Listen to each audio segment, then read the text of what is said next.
मोटापा क्या है? सीधी सादी भाषा, आवश्यकता से ज्यादा वजन होना। जैसे हमारी हाइट 5.5 है, तो भाइयों का वजन होना चाहिए 58, बहनों का होना चाहिए 54-55। अब इससे ज्यादा जिसका वजन है वो ज्यादा है, सीधी बात। और जो LIC का चार्ट आता है वो वैल्यूड है। LIC का चार्ट देखा होगा, इतनी हाइट से इतना वजन होना चाहिए, वो परफेक्ट है। आवश्यकता से अनावश्यक चर्बी का जमा होना उसे मोटापा कहते हैं। एक और लोगों को खाने के लिए भोजन नहीं है। वजन को हम कम कर सकते हैं। वजन बढ़ने के क्या कारण है और चर्बी कहाँ कहाँ होती है ये समझ लीजिए आप। सबसे पहले देखिए, भाई लोगों में यहाँ चर्बी होती है, यहाँ का भाग और ये बिक जाता है बहुत से भाई लोगों का। भाइयों के पेट मोटे होते हैं फुटबॉल की तरह, और बहनों में चर्बी का एक स्थान तो भाई बहनों में दोनों में होता है। यहाँ जिसकी चर्बी इतनी हाथ में आ जावे तो समझो आपका वजन ज्यादा है। वहां की यहाँ की चर्बी होती है, और पीछे जो त्रिकोण होती है, त्रिकोण, वहां पर स्किन लटकती है, आपने देखा होगा। बहनों को अच्छा आइडिया है इसका, तो इसका मतलब आप मोटे ताजे हो।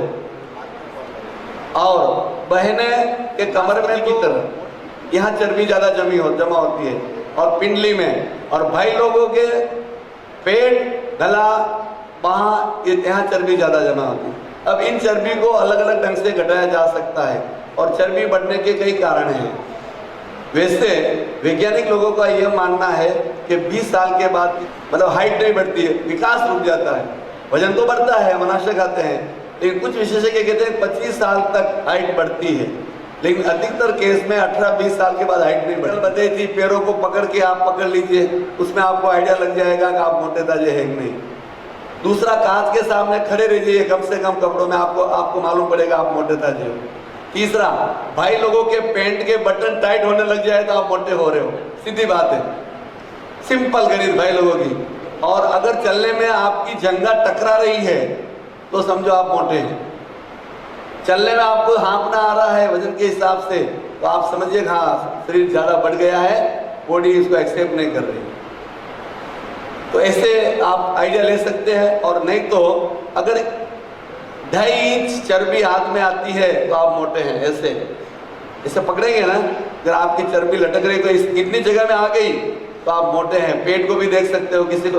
दूसरी बात, भाई लोगों का अगर छाती से पेट बाहर है, सीने से, तो आप मोटे हो। सीना बाहर, पेट अंदर होना चाहिए रूल से, कभी भी आप देखिए। तो कुछ बातें आप जान सकते हैं। अब मोटा व्यक्ति से होने से क्या नुकसान होता है? मोटापे से हमारे जितने तंत्र हैं सब अस्त व्यस्त हो जाते हैं, जितने भी 10 तंत्र है प्रभावित होते हैं। और मोटे व्यक्ति का क्या है, अगर किसी का पेट बहुत बड़ा हो तो इस चर्बी के महासागर में अगर ऑपरेशन करना हो तो डॉक्टर लोगों को जल्दी ऑर्गन्स नहीं मिलते। महीने होती है तो वो आने वाले बच्चे के लिए जोखिम बन सकती है। मोटे व्यक्तियों को ब्लड प्रेशर होता है, मोटे व्यक्ति, अभी पतले को भी होता है, कुछ अपवाद भी होते हैं। मोटे व्यक्ति को और कई बीमारियां होती है, दर्द रहेगी। और कुल मिला के स्पोर्ट में सभी तंत्र इससे प्रभावित होते हैं, टोटल तंत्र इससे प्रभावित होते हैं। अब मोटापा क्यों होता है ये हम जान लेते हैं। पहला कारण तो है दिन भर में हम कितनी कैलोरी लेते हैं। जैसे बहनों के लिए दिन भर में 1500 से 1700 कैलोरी खर्च होती है, इससे ज़्यादा आप खर्च नहीं करते हैं। और भाई लोग 2000-2200, जो पत्थर फोड़ते हैं वो 4-5 हज़ार कैलोरी खर्च करते हैं। बोलने वाले की ज़्यादा कैलोरी खर्च होती है। हम लोग बोलते हैं हमारी कैलोरी बहुत खर्च होती है। तो अब बहनों को 15 कैलोरी चाहिए, और सुबह से शाम तक लेटर बॉक्स की तरह 2000 भर दी, तो 1500 आपने खर्च कर दी, तो 1000 बचेगी, वो चर्बी के रूप में जमा हो जाएगी। बहुत सी बहनें क्या बोलती है, सर हम कुछ भी नहीं खाते हैं, लुकी लुकी रोटी खाते हैं, फिर भी वजन नहीं घट रहा। तो ये हम हिसाब लगा लें, और फिर देखिए आप कितनी खर्च करते हो। आपके विशाखापट्टनम में तो सब काम बहनें हाथों से करती होगी शायद, मुझे मालूम नहीं है यहाँ का क्या सिस्टम है। हमारे मुंबई में हाँ, लेकिन भांडी वाली अलग, कपड़े धोने वाली अलग, पोछे वाली अलग, खाना बनाने वाली अलग। एक बार आचार्य जी महाराज समझ ने बहुत सुंदर फरमाया, एक व्यक्ति 5 लाख रुपए महीने का कमाता है, एक व्यक्ति 1 लाख रुपए महीने का कमाता है, एक व्यक्ति 50,000 रुपये महीने का कमाता है और एक व्यक्ति 10,000 महीने का कमाता, कौन सुखी है बताओ? हाँ, क्यों? इसका कारण, 5 लाख कमाने वाले के यहाँ खाने बनाने वाले भी अलग होती है और परोसने वाले भी अलग होते हैं।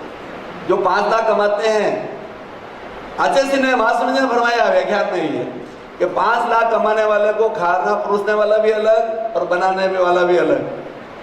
1 लाख वाले को भी खाना बनाने वाला अलग है और परोसने वाला उसको भी अलग। लेकिन जो 50,000 कमाता है, खाना बनाने वाला अलग है, उसकी पत्नी खाना परोसती है, लेकिन 10 और 15,000 कमाने वाले खिलाती है। कौन सुखी है बताओ?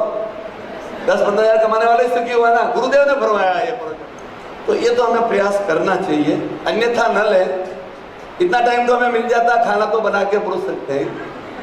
आप ही बनाते हो तो अच्छी बात है, चलो बनाते तो अच्छी बात है, और नहीं बनाते तो बनाना शुरू कर दीजिए, ठीक है।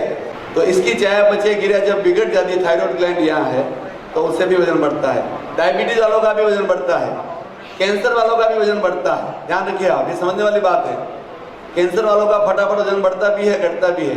डायबिटीज वाले का भी वजन बढ़ता है, घटता है। ये कुछ कारण है, तो पहले हमें डायग्नोस करवा लेना चाहिए कि किस कारण से वजन बढ़ रहा है। विशेषज्ञों ने कुछ कारण बताए हैं, वो मैं आपको अलग बता देता हूँ। हेरिडिटी, अनुवांशिकता, जिसके माता पिता दोनों मोटे हैं उसके बच्चों को 73% मोटा होने की शक्यता रहती है। दोनों में से एक मोटा है तो 43%।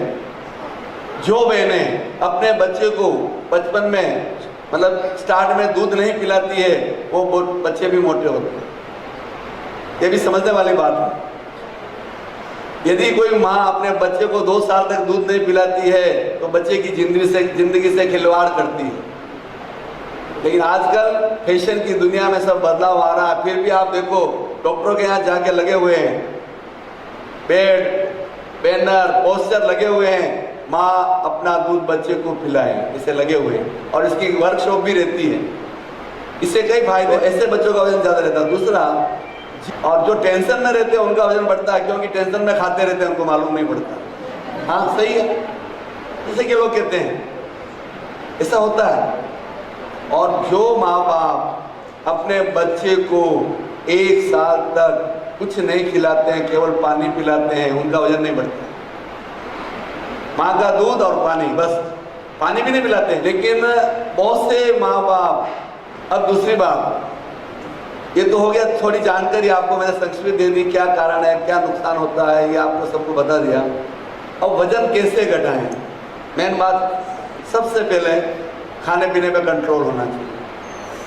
सुबह के टाइम हेवी भोजन लीजिए, शाम के टाइम रात्रि भोजन के त्याग करवाते हैं कि भाई दिन में भोजन की पाचन क्रिया सही होती है, रात में सूर्य की किरणें नहीं रहने से पाचन क्रिया नहीं होती है।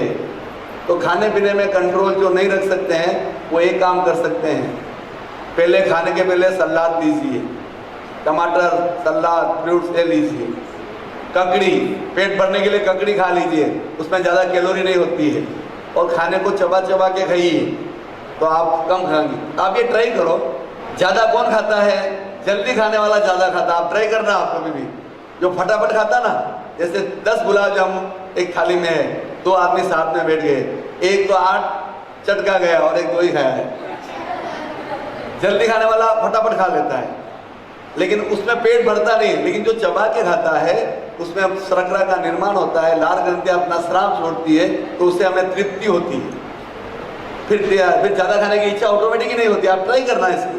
भोजन में सब पदार्थ होने चाहिए, विटामिन भी होने चाहिए, प्रोटीन्स भी होने चाहिए, कार्बोहाइड्रेट भी होना चाहिए, लवण भी होना चाहिए, खनिज भी होना चाहिए। ऐसा नहीं कि रबड़ी बनाए तो रबड़ी की 6 कटोरी चटका गए, नहीं।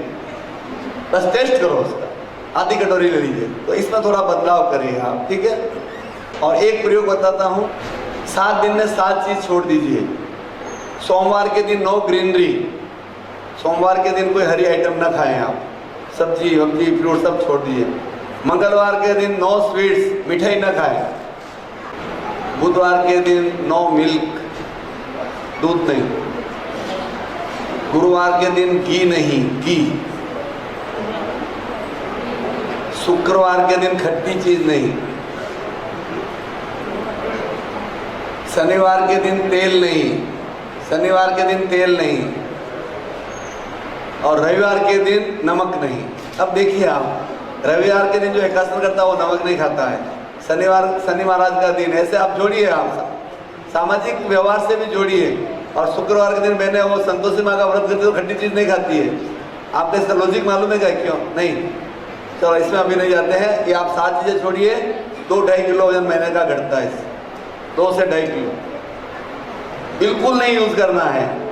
और जितने ब्लड प्रेशर वाले हैं उनका ब्लड प्रेशर हाई होने का एक कारण नमक ही है। नमक बहुत ऊपर से डाल डाल के खाते हैं, ऊपर से डाल डाल के खाएंगे नमक सब। देखिए यूपी साइड में आटे में नमक नहीं डाला जाता है, मारवाड़ी में नमक डालते हैं, यूपी साइड में आटे में नमक नहीं डालते। बहुत से लोग आटे में, हम लोग आटे में नमक डालते हैं, आप ही डालते हैं। ब्लड प्रेशर वाला अगर नमक छोड़ दे तो ब्लड प्रेशर नॉर्मल हो जाता है, लेकिन छोड़ते नहीं हम, तो नमक के बिना टेस्ट नहीं आता है। लाली भाई जीभ को वश रखो हर बार, मत बोलो ज्यादा कभी, करो न अधिक आहार। इन पंक्तियों को भी अगर हृदयंगम करेंगे तो बहुत फायदा है। हाँ, ये मैंने आपको सिंपल टेक्निक बता दी। दूसरी टेक्निक, खाना खाते समय पानी ना पिए, खाना खाने से 40 मिनट पहले पानी पिए, खाना खाने के 1.5 घंटे बाद पानी पिए, ये सिस्टम है। अगर दूसरी बात, एक भोजन से दूसरे भोजन के बीच में 4 घंटे का गैप होना चाहिए, 4 घंटा। जैसे श्वसन तंत्र के बारे में बताया, अभी ये इससे रिलेटेड है मोटापे से। पाचन तंत्र हमारा सबसे बड़ा संस्थान है, सिस्टम है। मुंह से लगाकर गुदा द्वार तक 9 मीटर की लंबाई है इसकी, 31 फीट लंबा है। हम तो 5.5 फीट के ही है। मुंह से स्टार्ट होता है, संस्कृत में बताता हूँ। इसमें दांत काम करते हैं, खाने को पचाते हैं। 32 दांत इसके लिए दिए, 32 बार चबाओ। आप और हम कोई नहीं चबाते, कम से कम 15-20 बार तो चबाओ। चबाने से क्या होता है, लार ग्रंथियां, दोनों साइड 3-3 लार ग्रंथियां है, वो लाला स्राव छोड़ती है, तो भोजन का पिंड बन जाता है। वो पिंड हम गले उतारते हैं। फिर भोजन नली 2.5 इंच चौड़ी और 2.5 सेंटीमीटर चौड़ी और 25 सेंटीमीटर लंबी है। भोजन यहाँ से आगे बढ़ता है, स्टमक में जाता है। स्टमक में 4 घंटा भोजन रुकता है, उसमें उसको मथा जाता है। कोई भी चीज अंदर जाके दही बन जाती है, दूध भी अंदर जाके दही, इसलिए उल्टी होती तो आपने देखा होगा ना, अंदर दही बन जाता है। इसमें श्लेष्मा झिल्लियां है स्टमक के अंदर, ये अपने मशक की आकृति होती है। मशक देखिए आपने, मशक नहीं होती पानी की मशक, क्या बोलते हो आप, चमड़े की मशक होती है, उसकी आकृति है। इसमें 30 से 35 करोड़ श्लेष्मा झिल्लियां है। यदि वो न हो तो आमाशय को पचा लेगा, इतना एसिड निकलता है अंदर से। इसलिए भोजन करते समय पानी पीते हैं तो जैसे अग्नि प्रज्वलित होती है वो शांत हो जाती है, तो भोजन अच्छे से नहीं पचता है। फिर यहाँ जाने के बाद राइट साइड में लीवर है, गॉल ब्लैडर है, ये भोजन में कुछ रस मिलाते हैं, पित्त छोड़ते हैं, पित्त तो पाचन क्रिया में सहायक बनता है। फिर 20 से 22 फीट लंबी छोटी आंत है, छोटी आंत में भोजन को आगे पीछे सरकाया जाता है और कुछ जो पदार्थ हमारे शरीर के लायक होते हैं उनका अवशोषण किया जाता है और फिर भोजन आगे बढ़ता है, बड़ी आंत में आता है पानी के साथ, तो फिर पानी सोख लिया जाता है, बाकी मल का विसर्जन हो जाता है। शॉर्ट में बता दिया। अब 4 घंटे का गैप नहीं रहता है तो हम लोग अब डिस्टर्ब, जैसे बारात में जाते हैं हम लोग, जाते ही वेलकम जूस, फिर अंदर काजू बादाम, ये फिर थोड़े टाइम बाद नाश्ता, फिर थोड़े टाइम बाद खाना, फिर दोपहर का नाश्ता, कहाँ फिर हम सब जानते हैं, फिर भी हम भी खाते ही। सीधी सी बात है, बार बार भोजन करना यानी पाचन तंत्र को डिस्टर्ब करना है। जैसे आपने रेलवे फाटक देखी है, कितने लोगों ने, सबने देखी है। हाँ, जब रेल का इंजन निकलता है एक, तो वॉचमैन को क्या करना पड़ता है, फाटक बंद करनी पड़ती है। अब एक इंजन निकला और एक पूरी गाड़ी निकली, उसमें उसको क्या फर्क पड़ा? एक इंजन निकला, बंद की, 1 घंटे बाद वापस पूरी गाड़ी निकली, तो क्या बंद करने में उसको क्या लगा? सेम प्रोसीजर है। भाई इंजन निकला तो भी उसको बंद करनी पड़ी, और पूरी गाड़ी निकली तो भी बंद। तो हम एक दाना भी खाते हैं तो हमारा पाचन तंत्र एक्टिव हो जाता है। कुछ भी जाएगा तो पाचन तंत्र एक्टिव होगा, जब बार बार एक्टिव होगा तो वो डिस्टर्ब हो जाता है। इसलिए बहुत से लोग खाना खाते टॉयलेट जाते हैं, कई लोग, बहुत से लोगों का भोजन पचता नहीं है, बहुत से लोगों का विसर्जन 3-3, 4-4 दिन तक नहीं होता है, बहुत से लोगों को कब्ज रहती है। इसका कारण वही है ना। अब जिस क्रिकेट टीम ने समझो, हॉकी टीम का गोलकीपर कमजोर होता है तो गोल क्या होते हैं, ज्यादा होंगे। तो ये हमारे जो दांत है ना, ये गोलकीपर का काम करते हैं। जो लोग दांतों से भोजन अच्छा चबाते हैं तो फिर आंतों को काम कम करना पड़ता है। जो दांतों से भोजन नहीं चबाते हैं तो आंतों को ज्यादा वर्क करना पड़ता है, सीधी सी बात है। दूसरी बात, भूख लगने पर ही भोजन करना चाहिए। असली भूख, नकली भूख। जैसे बहनों को कहीं मार्केटिंग के लिए जाना है, सीधी सी बात, भोजन बना लिया कि भाई आप जल्दी जल्दी खा लो, काम सलटाना, मुझे बाहर जाना, बोलते ना, भूख नहीं लगी खा लो। सही बात है, ऐसा होता है। तो भूख लगने पर ही खाना चाहिए। एक छोटा सा उदाहरण देता हूँ। एक आदमी ने एक साधु को चने की पूड़ियाँ दी। पूड़ियाँ लगभग 10 बजे दी और सामने बैठा था और 3 बजे तक नहीं खाई उसने। बार बार वो उधर देख रहा था, मैंने पूड़ियाँ दी, साधु ने खाई नहीं। तो 3 बजे खाई तो साधु के पास गया, महात्मा जी मैंने पूड़ियाँ तो आपको सुबह दिन से अभी खा रहे हो, कि अभी ये राजभोग बना है। कि पूड़िया में राजभोग कैसे बना, समझ में नहीं आया। उसमें तो चने ही दिख रहे खोले। अरे भैया अभी मुझे अच्छी भूख लगी है तो अंदर जाके राजभोग बन जाएगा। असली भूख, नकली भूख, ये फर्क है। दूसरा, भोजन करते समय गुस्सा नहीं करना चाहिए। भोजन करते समय टीवी नहीं देखना चाहिए। टीवी देखते देखते भाई बहन कितने खा जाते हैं मालूम भी नहीं पड़ता। ध्यान नहीं रहता ना, गरम गरम चपाती आ रही है, चल रहा है, आ रही है, चल रहा है, टीवी पे देख रहे हो, चल रहा है। तो एक समय में एक ही काम करना चाहिए। भोजन कर रहे हो तो टीवी बंद कर दो, और आप टीवी देखते हो और अपने बच्चे को मना करते हो, ऐसा कैसे संभव है? आप स्ट्रिक्टली मत देखो, भोजन करते समय आपका बच्चा भी नहीं देखेगा, आप देखोगे तो वो भी सीखेगा, सीधी बात है। तो ये कुछ चीजें ऐसी है, अगर हम इसका ध्यान रखते हैं तो निश्चित तौर से हमारा वजन कम रहता है, वजन बढ़ता नहीं है, और बढ़ गया तो भी घटता है। बहुत से लोग अच्छे उदाहरण देते हैं, जैसे एक भाई कहीं खाना खाने गया तो उधर राजभोग बना था, सब लोग खाना परोस रहे थे, उसका पेट भर गया, सब लोग दूसरी आइटम ला के दे रहे, पूड़ी ये, बोला नहीं मुझे कुछ नहीं खाना, मेरा पेट भरा हुआ, बिल्कुल जगह नहीं। उतने में सेठ जी जिसके यहाँ खाना था राजभोग लेते लेते आ गए, 1 2 3 4 5 6 7 खा गया।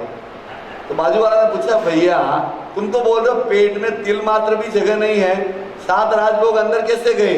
तो उसने कहा, भैया इतना भी नॉलेज नहीं है, एक बहुत बड़ी सभा हो रही हो और उधर राष्ट्रपति आ रहा हो, तिल मात्र जगह नहीं है, पैर देने को जगह नहीं है, कोई व्यक्ति आ नहीं जा सकता, लेकिन अचानक राष्ट्रपति आता तो जगह होती कि नहीं होती? तो ये राजभोग राष्ट्रपति है, आया तो जगह हो गई, ऑटोमेटिक जगह हो गई। अब ऐसी अवधारणा वाले व्यक्ति क्या करेंगे? वजन बढ़ाएंगे, सीधी सी बात है। हाँ, तो हमें इस बात का विशेष ध्यान रखना चाहिए। दूसरी बात, भोजन में गरिष्ठ पदार्थ बाद में लेना चाहिए। जैसे यहाँ खाने में मिठाई है, अब आपने पहले ही मिठाई खा ली, मिठाई जल्दी नहीं पचती है, पहले फुल्का खाई, फुल्का यानी फूल जैसा हल्का, पराठा यानी ठा कर देता है, ठा।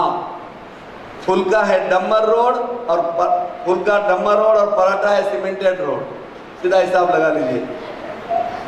फुल्का बहुत जल्दी पचता है, पराठा जल्दी। आप लोग पराठे के ज़्यादा शौकीनदार होंगे सुबह सुबह, नहीं?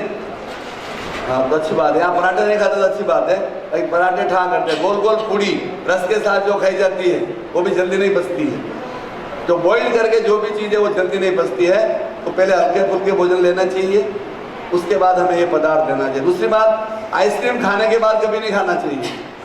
आइसक्रीम वो खाने को चौपट, अच्छे से महाप्रभु ने कितनी बार बताया कि खाने के बाद आइसक्रीम खाने से खाना चौपट हो जाता है, और ब्याह शादी में फ्रूट और आइसक्रीम हम लोग बाद में लेते हैं। बोलो लेते कि नहीं लेते? रॉन्ग है, नहीं लेना चाहिए, पहले फ्रूट वगैरह ये लेना चाहिए।